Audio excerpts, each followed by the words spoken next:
Oi, o Sensação Especial de hoje reúne gente com boas histórias para contar. Como não se encantar, por exemplo, com a palavra de Carlinhos Brown? Talentoso, criativo, uma energia que transparece na música e na vida. Carlinhos falou de vários assuntos no Sem Censura. De religião, do começo da carreira, do valor da ancestralidade e da importância de prestar atenção à mensagem e à experiência dos mais velhos. E porque não dava para lidar com problemas de pequenos furtos que há, né, sexualidade, tudo isso, meninos estavam tendo filhos demais, problemas de comida em casa, né, problemas de violência familiar. Não é todo dia que podemos conversar com um astronauta. Sem dúvida, uma história fascinante. Nós conversamos com o primeiro astronauta brasileiro, o tenente-coronel Marcos Pontes. Marcos falou dos desafios que encontrou em órbita da Terra e também da emoção que sentiu ao ver a beleza e a grandiosidade do nosso planeta. Eu descobri que a Agência Espacial Brasileira tinha entrado no programa da Estação Espacial Internacional e ia fazer um concurso público para astronauta.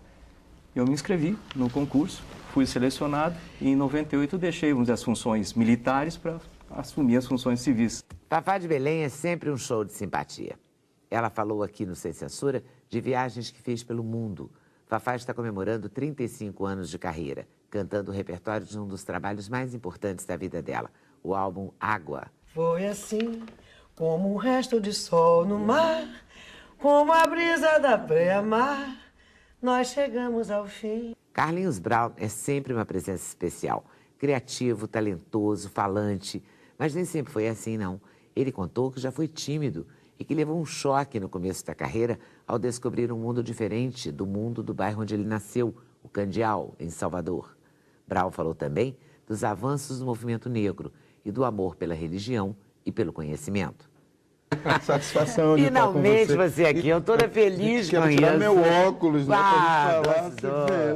Aplaudo essa atitude. Bom falar olhando assim no olho. Falar olhando. Não é melhor? Embora eu adoro óculos. Adoro, eu vejo. Mas você sabe que eu usei sempre, bastante até eu romper a questão da timidez, né? Quando eu venci essa coisa mais do tímido, eu aqui disse, poxa, que bom. E porque eu também gosto de olhar nos olhos, agora eu sou uma antena. Né? Daqui a pouco eu tô pegando tudo.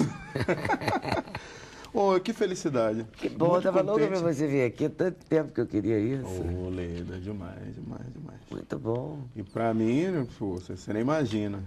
Bom, mas eu acho que esse mês é especial. Encontro essa coisa linda aqui, essa matriarca, encontro esse assunto no qual não é só interessante, como também eu estou ali apoiando, né? Não só eu, como todos os seguidores desse movimento, que é o movimento negro, no qual Zezé é uma das nossas líderes, né? E que faz 30 anos. Né? E esse olhar para frente, né?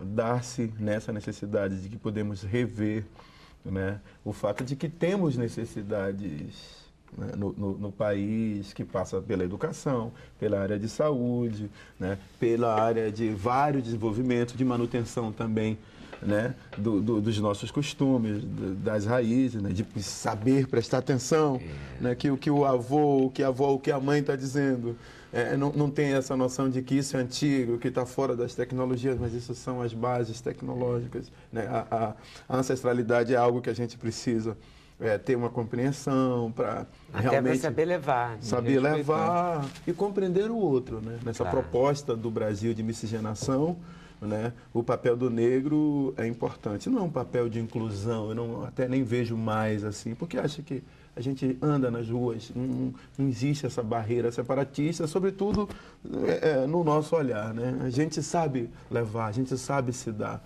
E temos as músicas, temos o jeito de fazer, só queremos pequenas coisas, né? Como uma verdadeira reparação no sistema prisional, né? No ensino, né? Nas nossas metodologias, a prática que a gente deu à arte e educação. Né? Ou quando a gente cria movimentos, e movimentos esses que são oriundos, né, de segmentos, às vezes, não tão literários como se é cobrado, e que de repente o pessoal execra, o caso do funk, ou até o início do axé music, acho que não há uma compreensão de que a gente tem um talento enorme para construir rítmicas, harmonias, melodias, mas que pela falta de base educacional, às vezes, esse poeta que esperam de nós, né, vem amadurecendo ou tarda-se, mas não significa que não vai sair, né, de um cara que compõe o funk ou de um cara que compõe o pagode, e que muitas vezes é necessário ter uma linguagem popular e de apelo popular para a gente alcançar a sobrevivência, né? E criamos que com todas essas ações em 30 anos, né, o que é que o movimento negro nos ensinou? Né? Nos ensinou a reafricanizar o Brasil, que eu acho que está nessa fase muito madura. E aí, com essa reafricanização, se surgiu em várias comunidades líderes, né? E que criamos escolas, criamos conceitos. E estamos aí para apoiar esse país que quer ser miscigenado, esse país que quer continuar essa questão da miscigenação. Mas cabe a nós, negros, também, como exemplo, por exemplo, né? Que... Olha o que os italianos fizeram com a pizza, espalharam o mundo inteiro. O nosso acarajé tem o mesmo potencial. Então, não está no outro, né? Essa potência que a gente fica buscando de ter avanços econômicos, sociais, está em nós mesmos, e sobretudo na nossa bagagem, no que a África nos deu de presente, nos deixou de presente, e no que nós aprendemos com as outras etnias, né? E a miscigenação passa por isso. Agora, há que se compreender disso como negro, assim, no país. E se orgulhar. E se orgulhar, assim, como eu, essa narigueta aqui. E me conta tudo. Me conte você. Essa foi muito boa. Não, assim, porque a gente vem saber... Olha, eu estou muito contente de estar na mesa com Sandra, né? Com essa linda aqui que está com toda a família. A Ana que está levando a Bel e o pai para o teatro. E o pai para o teatro. Carlinhos, vem cá, eu quero saber de você um pouco, assim. Você descobriu quando é que quando você se descobriu tímido, você já era um músico? Ou você foi um menino tímido que demorou a se colocar? Ou você sempre foi assim, um líder? Isso nasceu contigo? Vamos dizer que a minha timidez estava muito mais na minha comunicação, na forma de fazer. Nunca fui tímido com as meninas, né? Ao contrário, doce, cabisbaixo, mas nunca fui tímido com elas. Assim, até assanhadinho. Até assanhado demais. Mas vamos dizer que por algumas fragilidades, isso me transformou numa pessoa tímida, assim, de lidar com alguns assuntos, né? Pelo fato de estar vindo ou emergindo, né? de uma quilombola, de um terreiro, de um lugar que não tinha asfalto, e sobre uma condição rural, né? Que era o bairro do Candial, né? Onde o maior avanço para nós era o Retiro São Francisco, né, que recebia de Pelé, a rainha da Inglaterra, como uma grande pousada, e tinha muitas obras de arte, e era liderado na sua época por um Frei Ildebrando Cruchapisques, um nome assim.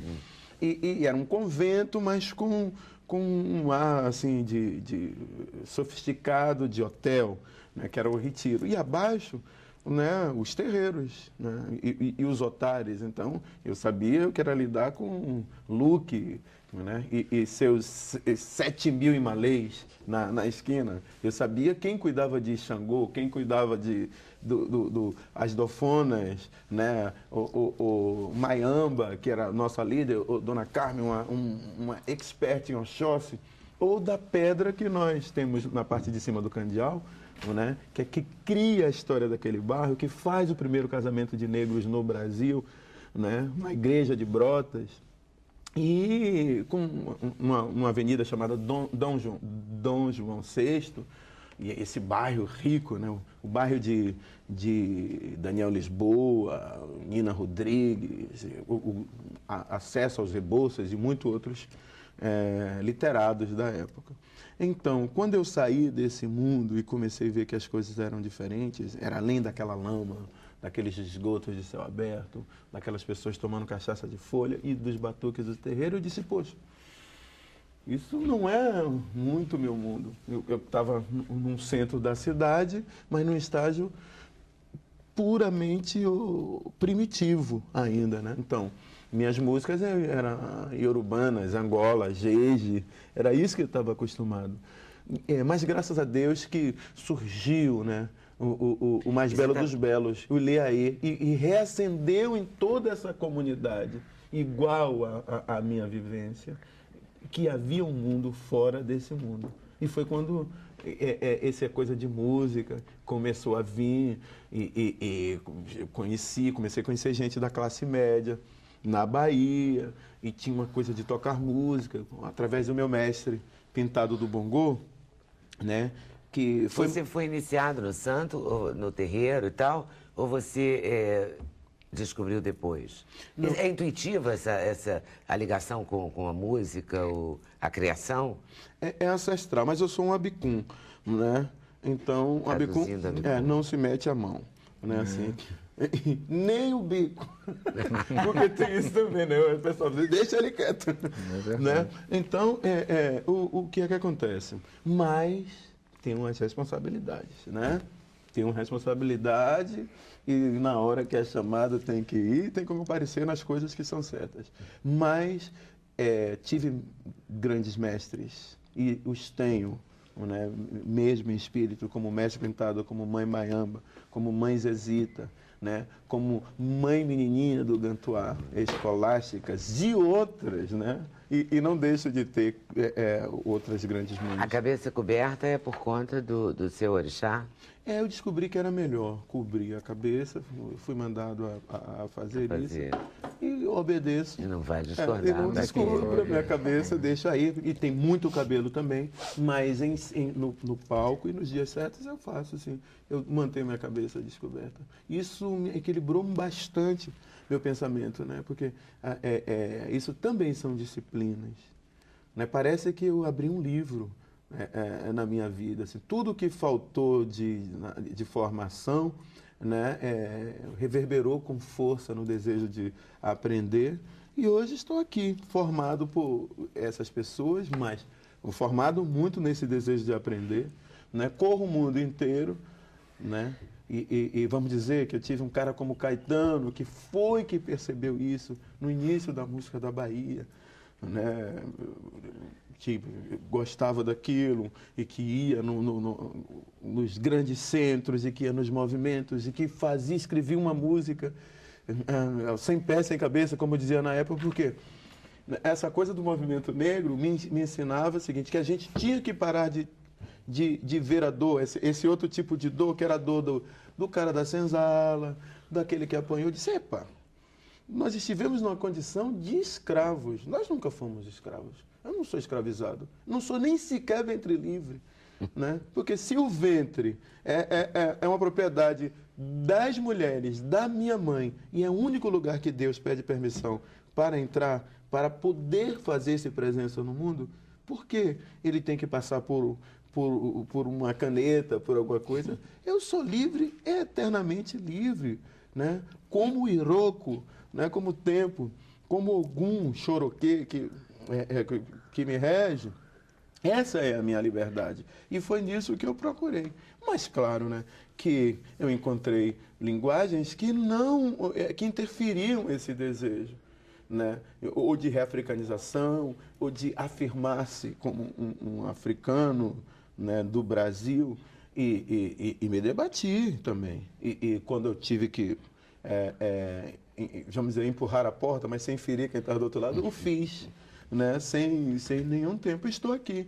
Graças a Deus, hoje, mesmo sem essa formação, arranho o espanhol, arranho o inglês, arranho o francês, como todas essas pessoas que vão saindo do país em busca de retornos, né, ao seu talento, ou em busca de desenvolvimento, todo tipo de desenvolvimento, vai no queixo. Né? E consegui chegar na música, consegui chegar a letra.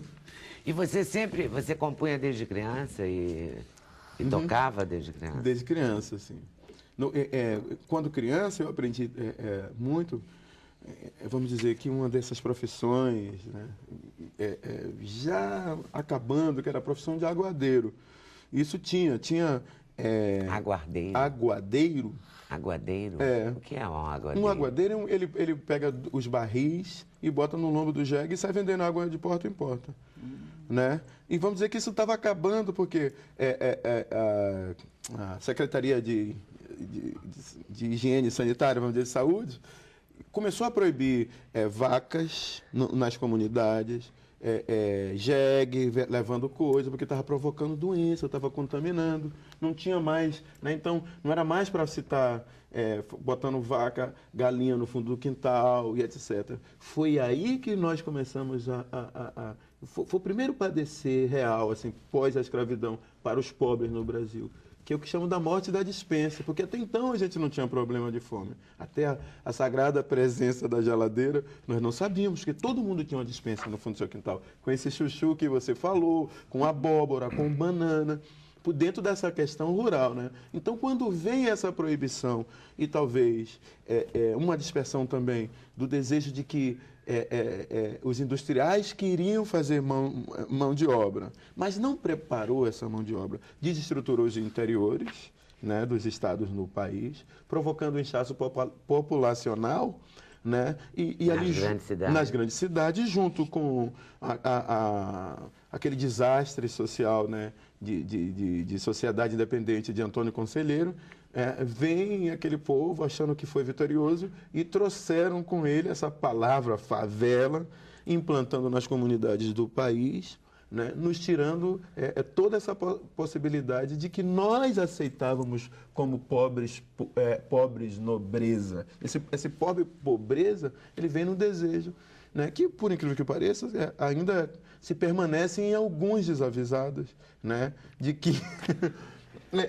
que a utilização do chicote ainda possa vir a ser. Não acredito, como não acredito nas armas, eu acredito na inteligência, acredito nesse homem que é preparado, né, por Deus e pelo Espírito, e sobretudo negro. Né? Através da educação? Através da educação e de si mesmo, do desejo de que vamos aprender. E não importa aquele que diga não, ou aqueles que lhe transformem, pensa que alguém me maltratou, alguém foi preconceituoso. Gente, o preconceito é uma coisa daquele que tem. Ri e vai andando, assim, sabe? Ri e vai andando para essa questão. Embora tem situações vergonhosas que você já pode correr a uma delegacia e será assistido. Porque hoje também nós temos lideranças fortes, né? Que nos apoia, né? Nós temos bons advogados para realmente recorrer no sentido de que injustiças e causas preconceituosas não devem existir com ninguém. A seguir, de eletricista aprendiz a astronauta, a conversa com o tenente-coronel Marcos Pontes, o primeiro astronauta brasileiro no espaço. Se vale a pena conferir, com certeza, a gente volta já já.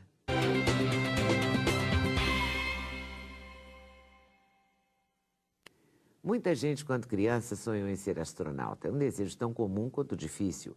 Mas nós conversamos com o brasileiro que realizou este sonho, o tenente-coronel Marcos Pontes, o primeiro astronauta brasileiro. Marcos começou a carreira como eletricista aprendiz, aos 14 anos, e contou o que mudou na vida dele, depois de ver a Terra do espaço. Você pensava em ser astronauta? Olha, eu pensava em ser piloto, né? A primeira ideia era ser piloto, né? E entrei para a Força Aérea. Aliás, minha primeira profissão foi eletricista aprendiz, que eu tinha que ajudar em casa, né? Que maravilha. O pessoal fala assim, né? Deve ter sido pai rico, etc. Meu pai era servente do IBC. Do Instituto Brasileiro do Café. Olha. E aí eu tinha que ajudar em casa, então minha primeira profissão mesmo foi eletricista aprendiz da rede ferroviária. Eu sonhava em ser piloto. Aí entrei para a Força Aérea, fiz toda uma carreira dentro da Força Aérea. E aí ao longo do tempo, lógico que a gente começa a pensar em outras, voar mais alto, voar mais rápido. Bem mais alto. Né? Mais longe. E foi aí que eu descobri que a Agência Espacial Brasileira tinha entrado no programa da Estação Espacial Internacional e ia fazer um concurso público para astronauta. Eu me inscrevi no concurso, fui selecionado e em 98 deixei as funções militares para assumir as funções civis de astronauta. Primeiro tinha um concurso público para astronauta, eu acho fantástico. Maravilha. Não é? Você não levou um susto? Você achou natural ter um concurso público para astronauta? Na verdade, na época eu fazia um doutorado. Eu fazia doutorado nos Estados Unidos. E aí o meu irmão, lá em Bauru, que sempre gostou muito dessa história, da carreira toda, ele viu no jornal da cidade, lá em Bauru, e falou, olha que bacana, ele recortou aquilo e mandou para mim, por e-mail, né, escaneado, né. Aí eu olhei aquilo, até eu brinco, falo assim, que eu olhei e falei, nossa, que bacana. Eu demorei bastante para dar uma decisão, uns 30 segundos mais ou menos, eu enchi todo e mandei. Essa foi como é que eu entrei nessa carreira, né. Isso foi em 98, há 12 Esse foi anos. aprovado... Eu fui aprovado aqui no Brasil, fui o único selecionado aqui no Brasil. Fiz 2 anos de curso, me formei em 2000, aí ia voar em 2001, atrasou para 2003. 2003 o Columbia desintegrou na reentrada, eu perdi ali 7 amigos lá. E a gente ficou na dúvida do que ia acontecer. E em 2005 a Agência Espacial decidiu, falou, não, você vai voar com os russos, que são parceiros também da estação. E com isso eu fui para a Rússia, fiz lá um treinamento de 5 meses, 6 meses, que na verdade a gente fala assim, astronauta, tem 2 tipos de astronauta, tem o piloto e tem o especialista de missão. Eu sou especialista em missão, piloto de ônibus espacial, né, que são só americanos. E especialista em missão. Especialista em missão não é bonito para falar mecânico de espaçonave. Então eu sou mecânico de espaçonave, eu tenho que conhecer os sistemas muito bem. Eu falei, mas como é que eu vou fazer isso, treinar em 5 meses para... Eu tenho que conhecer os sistemas russos também, né, para justamente fazer manutenção. A função básica da gente... Você já conhecia os americanos? Conhecia 8 anos de treinamento com sistemas americanos. Para voar no russo. Como é que eu vou fazer em 5 meses? Eu tenho que conhecer os sistemas, tenho que saber desmontar, montar, reconfigurar, tudo isso. Detalhes, tem que aprender também. Em 3 meses tem que aprender russo ali, em paralelo. Acho que é mais difícil essa parte, não é não? Foi mais difícil o russo? Foi difícil. Porque o reconfigurar o princípio, pelo menos, devia ser semelhante. O princípio é semelhante, mas você tem que conhecer a fundo todos os sistemas, que vai ter que realmente fazer manutenção, né, dos sistemas. Mas, graças a Deus, deu tudo certo. Em 2006, eu decolei do Cazaquistão, né, com uma espaçonave russa, para realizar essa primeira missão brasileira. E foi assim que eu cheguei ao espaço, né? E estou lá até hoje aguardando... Você mora onde, afinal? Eu moro em Houston. Eu aguardo uma segunda missão, eu fico à disposição da Agência Espacial Brasileira lá. Então, eles podem me escalar a qualquer momento. Aí eu tenho 1 ano para treinar, para voltar a estudar os sistemas, que a atualização agora. Enquanto isso, eu fico à disposição também como representante técnico do Brasil lá. E aqui no dia a Brasil, dia, você faz o quê? Quando você vai para o trabalho? Meu trabalho é diversificado. Em Houston, o que eu fico à disposição. Se vocês precisarem de qualquer contato técnico, eu faço e contactar as outras agências. Basicamente, é representante técnico. E a parte de engenharia. Aqui no Brasil, que eu venho todo mês aqui para o Brasil, né, eu tenho várias funções aqui. A minha função principal, assim, meu sonho agora, está nesse curso. É um curso de engenharia aeroespacial que a gente está montando na USP, em São Carlos, na Universidade de São Paulo, mas na cidade de São Carlos. Lá existe o curso de engenharia aeronáutica, inclusive é uma boa opção para quem gosta de engenharia aeronáutica para fazer o curso lá com a gente. A gente está montando o curso de engenharia aeroespacial para formar recursos humanos para o programa espacial, justamente. Então, essa é a minha... Você, nesse caso, o Programa Espacial Brasileiro? Brasileiro. A gente tem aqui atividade espacial no Brasil, inclusive o ano que vem completa 50 anos de atividade espacial aqui. 50? 50 anos. Às vezes as pessoas... Hoje é meu dia de ficar perplexo. Primeiro tem um concurso para astronauta, um concurso público. Eu nunca imaginei que existisse. E agora tem 50 anos de... Aliás, o ano que vem vai ser uma comemoração interessante, que são 5 anos da missão Centenário, que foi essa primeira missão espacial, mais 50 anos do programa espacial, né, das atividades espaciais. Se eu não me engano, são 40 anos do INPE também, Instituto Nacional de Pesquisas Espaciais, 70 anos da Força Aérea, né, também. O ano que vem é um ano... um ano cheio de datas, né, de efemérides. Ô Marcos, e você, como é que é a sua vida? Você é casado, tem filhos? Sou casado, tenho 2 filhos grandes já. Tenho um filho que é antropólogo, né, tem 24 anos, o Fábio, que fica lá em Houston. Tenho uma filha que faz medicina esportiva, Ana Carolina, tem 20 anos. Lá também? Ela fica na Califórnia, ela está fazendo curso na Califórnia. Mas os 2 estão lá, cresceram lá, né? Então, 12 anos já em Houston. Então, a vida fica muito repartida entre lá e cá. Eles já estão acostumados com isso, né? Inclusive, esse tipo de assunto a gente trata nesse livro aí também. E é tranquilo, assim, para você, os seus vizinhos? Como é que funciona isso? Você mora num bairro comum ou mora Porque, por exemplo, no Brasil, em Angra, quem trabalha em Angra, mora todo mundo... Sim, As pessoas algum moram num bairro condomínio, especial, né? Não, lá Pelo menos de determinada formação, então, engenheiros, de mecânicos, acho que é diferente, mas... sabe, pra gente- tipo o quê? Tipo um Alphaville de Furnas. É como tem as bases militares, por exemplo, né? Você mora numa base militar? Não, a NASA, a função é civil, né? Tudo lá é civil. E a gente mora fora, nas redondezas ali em Clear Lake, que chamam no sul de Houston, nesse distrito. Ali tem um lago que dá o nome à cidade, né, de Clear Lake. O Johnson Space Center, onde é a NASA, e nos entornos ali a gente tem vários condomínios.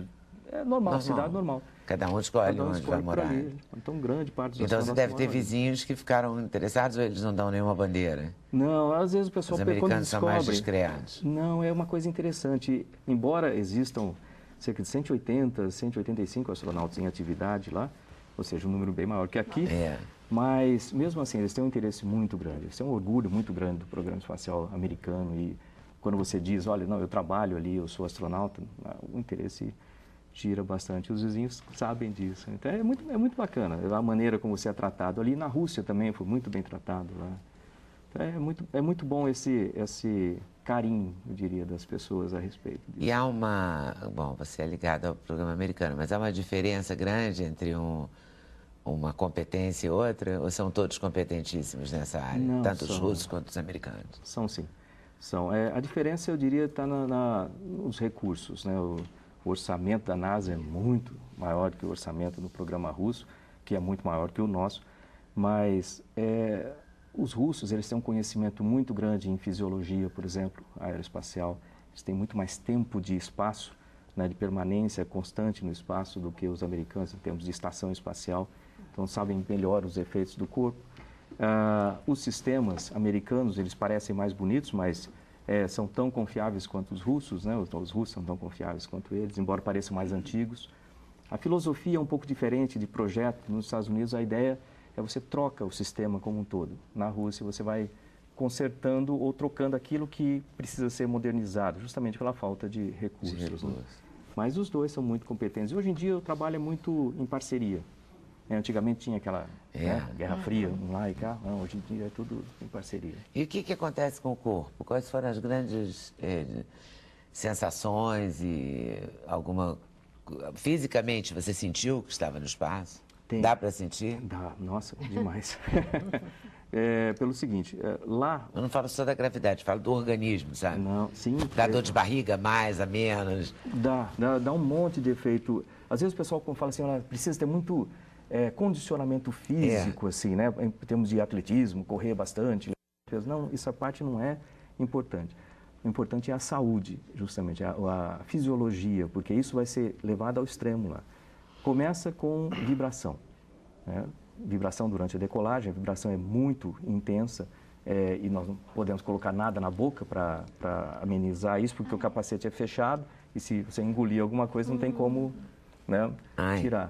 Portanto, você tem que segurar no dente e nessa daí trinca todos os dentes, basicamente, durante as primeiras fases ali de ignição. Aí vem o fator de carga, né, o G, que vai colar a gente na cadeira. Então, são 3 estágios, 2 vezes e meio. A gente pesa 2 vezes e meio o nosso peso, depois 2 vezes, 6 vezes. E no retorno pode chegar a 11 vezes a carga G. Seu peso? 11 vezes. Então, é preso na cadeira. Ai, ai. E isso tem várias implicações no sistema cardiovascular, essa dificuldade com o fator de carga. E quando... chega no espaço, dificuldade de respirar, dificuldade de, obviamente, movimentar as coisas, não tem como. Aí vem a parte do sistema de equilíbrio, por exemplo. Eu até estava comentando agora há pouco sobre isso, que nós temos esse sistema de canais semicirculares, né, nos ouvidos, que dão o equilíbrio. A gente fecha os olhos aqui, inclina, sabe que inclinou. Se a pessoa não tiver labirintite, tudo funciona bem. Lá esse sistema não funciona. Então ele dá a informação errada. A gente está olhando, está vendo que está parado e o sistema está dizendo que a gente está inclinando.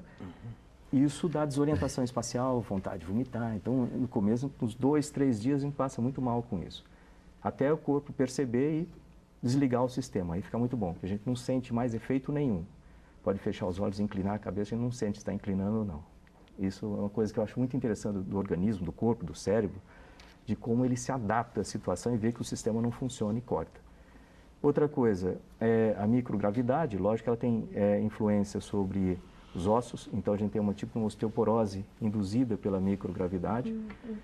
O corpo não produz células ósseas como ele produz aqui normalmente. Mas você não chega a sentir dor, nada? Não, o efeito Físico. é bem escondido, assim, a gente não sente nada.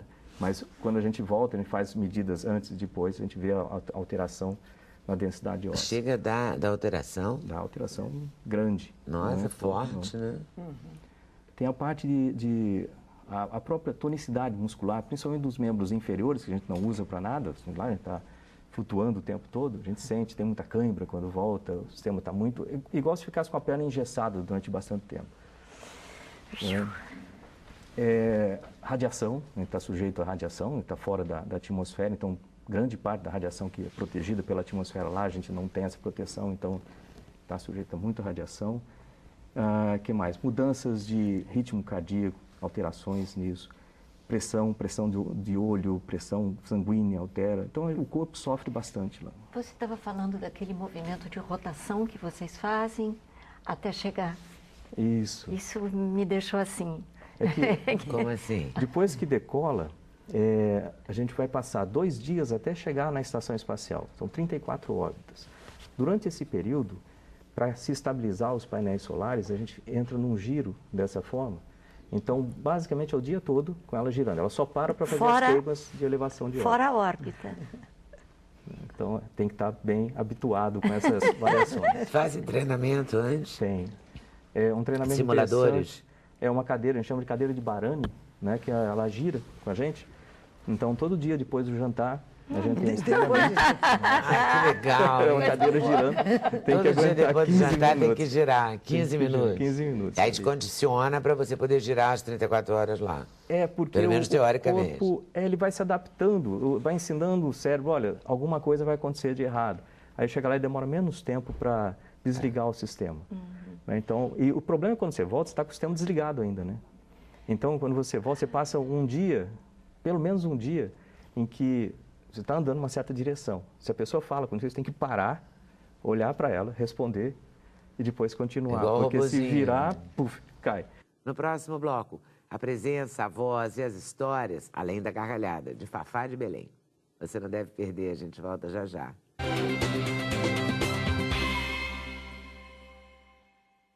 Em 35 anos de carreira, Fafá de Belém coleciona sucessos e também ótimas histórias.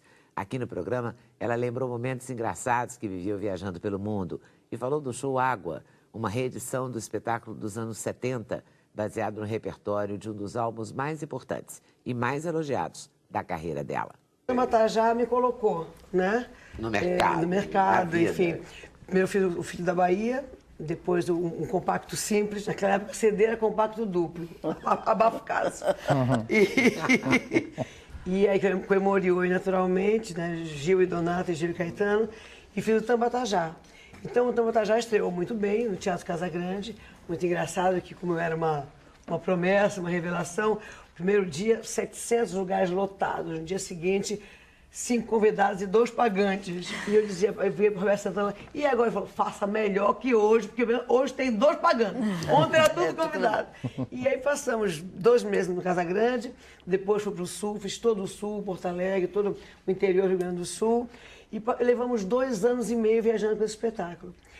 Quando fizemos uma seleção de repertório na casa do Ator da Távola, do Paulo Alberto, que tinha uma discografia maravilhosa, né, uma discoteca fantástica, tinha muita música, né, que nós usamos parte no espetáculo Tambatajá, mas sobraram outras canções que deixamos guardadas. E durante a trajetória pelo Brasil do espetáculo, muita gente mostrava coisas do norte, do nordeste, do sul. E aí dessa caminhada com o espetáculo Tambatajá foi feito o espetáculo, o disco Água, que foi o disco que me colocou, que confirmou minha carreira. Então, Dizem que o segundo é mais difícil que o primeiro. Mas a gente tinha consciência disso, né? De jeito Era nenhum. tudo muito mais intuitivo também, né? Era tudo intuitivo, porque não tinha nem essa responsabilidade, não existia a meta do sucesso. O marketing das gravadoras não era tão presente. Não, existia... Né? Devia ter alguém lá, mas existia ninguém tomava trabalho, conhecimento. o trabalho que a gente queria fazer, agora 1 milhão de cópias, eu nunca imaginei, pensei nisso. Até porque quando você vende 1 milhão com 700, eu pensava, não existe mais, não vende mais. Né? 700 mil, a fase do milhão. Quando alguém vendia 1 milhão, depois vendia 700 mil, não está vendendo disco, vai vender 700 mil. Então, eu sempre tive uma coisa da música, né? Tanto que eu vou para todos os caminhos que a música me leva, eu não quero nem saber. Mas o Água, ele foi quando eu vendi 150, 120 mil cópias. E o que o Água... O que você escolheu do repertório pro Água? Todo Água. Que começa... Eu estava ouvindo a história aqui da Guida. Ano passado, a Virada Cultural Paulista, eles fazem no Teatro Municipal de São Paulo, são 12 horas de espetáculos de um disco emblemático de um cantor, de um autor, de um compositor. E aí eles me procuraram para a virada do ano passado para fazer um disco meu. A dúvida era Tambatajá ou Água. E que tinha sido indicado os dois pelo Miguel, pelo nosso OCM, né? Pelo Tarek, que tinha falado desses discos, numa coletânea qualquer. O Gavi indicava o Água. E ficamos em dúvida e escolhemos o Água. E foi emocionante porque eu não cantava esse repertório há 34 anos, nessa forma de alinhamento. E algumas canções nunca entraram no roteiro do show. E quando nós colocamos o disco é um repertório de show. E aí chamei o Chiquito Braga, que era o diretor musical do Tambatajá e que viajou comigo mais de 10 anos. O Ricardo Costa, que toca comigo, tocou muitos anos na época do Tambatajá e tal, e hoje é quem faz o espetáculo que eu canto Chico Buarque, que é o Tanto Mar. O Zeca Assunção do contrabaixo, Zé Canuto na flauta, enfim. Montamos um grupo acústico para montar um espetáculo que era acústico. E aí busquei a rede, que era um símbolo, que eu embalava a rede, cantava lá, e e fizemos o Teatro Municipal. Peguei uma roupa de renda, peguei a cortina da minha casa, que eu achei que faltava um elemento, que o primeiro Tambatajá é o Ripper que fez, o Luiz Carlos Ripper. Né? Mas não tinha dinheiro para nada. E aí eu queria uma roupa que fosse bacana. Ele foi almoçar em casa e falei, por que não é a toalha de mesa? Então, foi a toalha de mesa que foi o vestido do Tambatajá.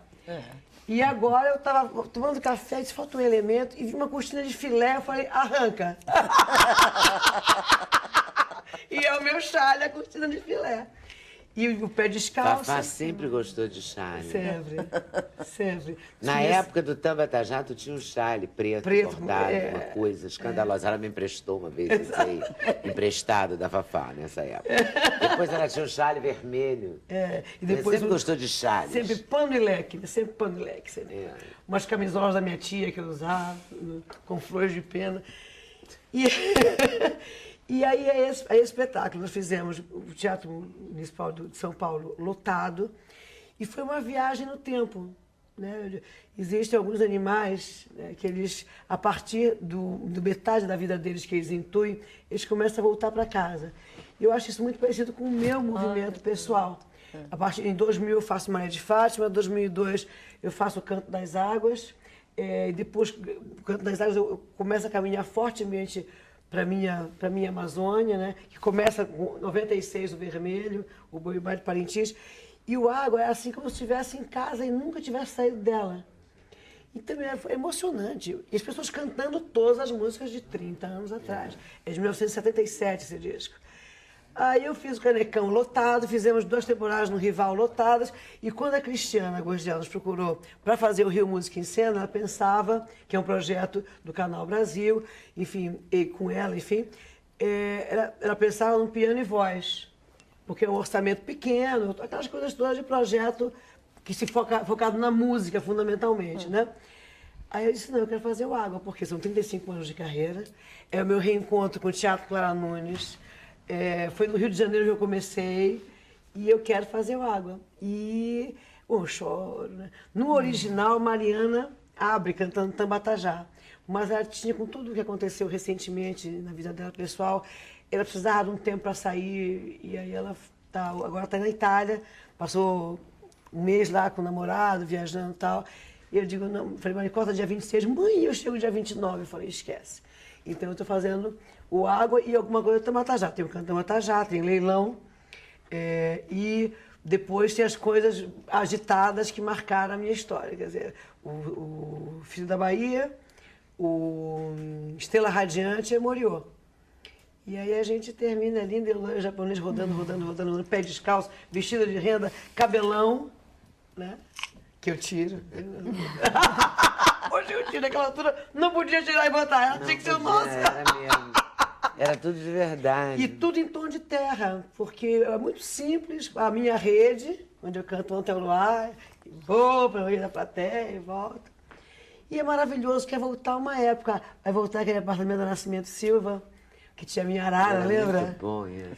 E que a gente sempre cozinhando.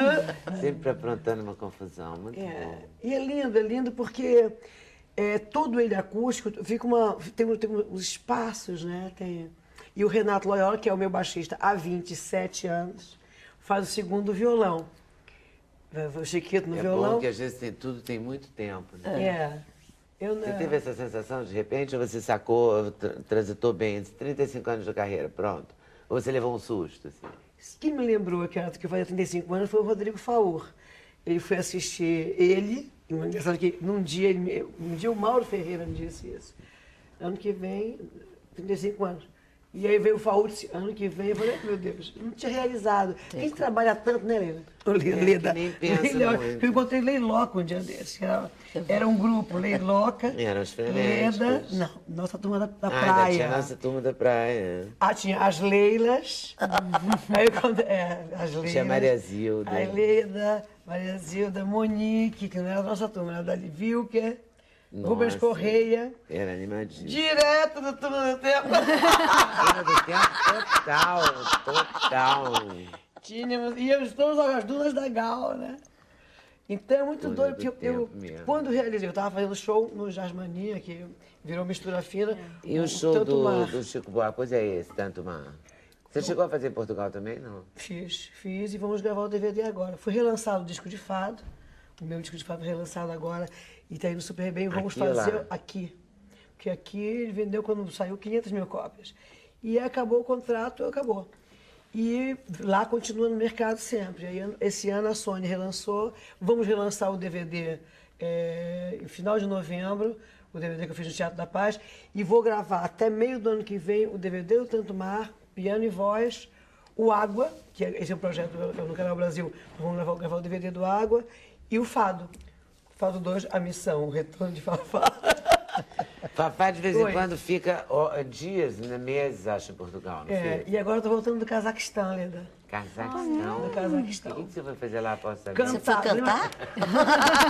Lembra de Fred? Olha só, vou começar um tricô. Frederico do Estrada Meia é Ai, o nosso meu embaixador do Brasil no Cazaquistão. E quando o Fred assumiu o posto, ele queria que eu fosse fazer um espetáculo lá. Bom, não dava agenda, não sei o quê.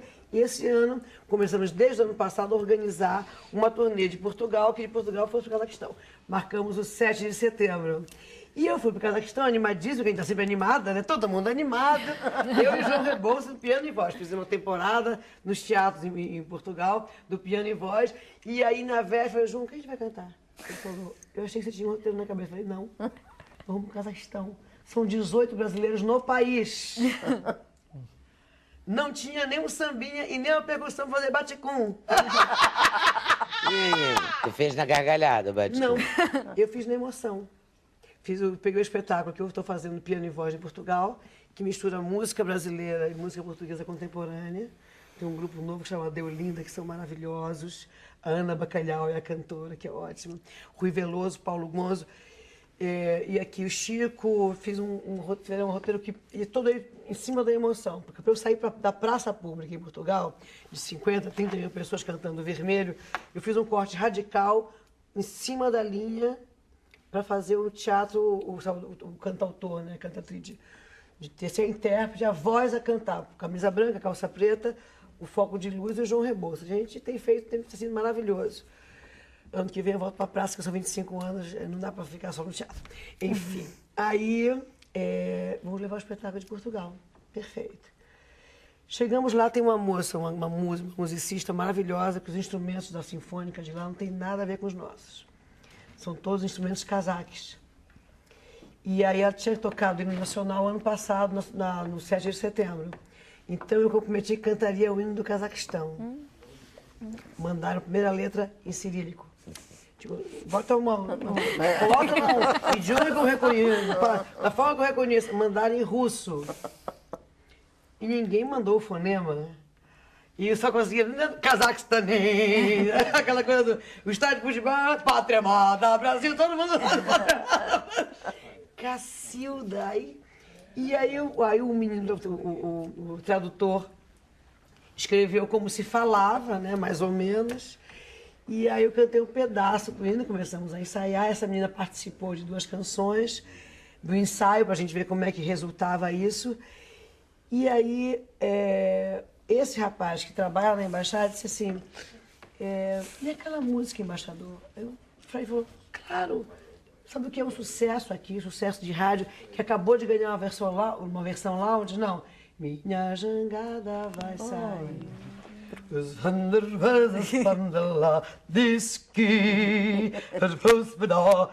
Falei, cara, vou cantar. E o teatro inteiro, 1.400 lugares, um teatro absolutamente lindo, feito dentro de uma pirâmide emblemática. O teatro encheu pela primeira vez. Astana tem 12 anos. Pela primeira vez encheu o teatro. E eles cantavam em russo e cazaque. Caíme, emocionante, né? Eu mandei um Facebook pro Danilo. Lindo, eles cantam. E eles estão muito emocionais, né? Muito emotivos. Aí eu fui na emoção e foi lindo. Lindo, lindo. As pessoas choravam, eu chorava. E um país que eu não tinha noção do que eu ia encontrar. A cidade de Astana, que é a atual capital, eu vi que é uma mistura de Dubai com Brasília, porque ela é muito bem planejada. Prédios monumentais, tem um shopping center. No Cazaquistão. Tem prédio, tudo. E o shopping, como shopping fabulosos, com todas as grifes que você pode imaginar. Casacos de pele maravilhosos. E eles têm dinheiro, tem, né? Muito dinheiro. Porque eles têm petróleo e têm minério. Eles eram a 17ª República Russa, Soviética, né?